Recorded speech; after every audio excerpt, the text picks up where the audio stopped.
Hello everyone, today we are going to learn on how you can disable an app from your system app from your phone since it can't be uninstalled.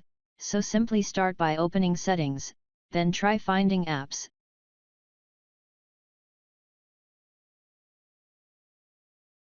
So now press on it. So now as you can see we have all the apps and system apps, so try finding the system app you want to disable. For example for us let's disable briefing.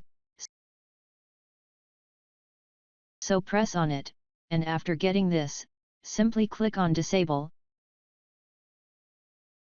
And then choose on disable app.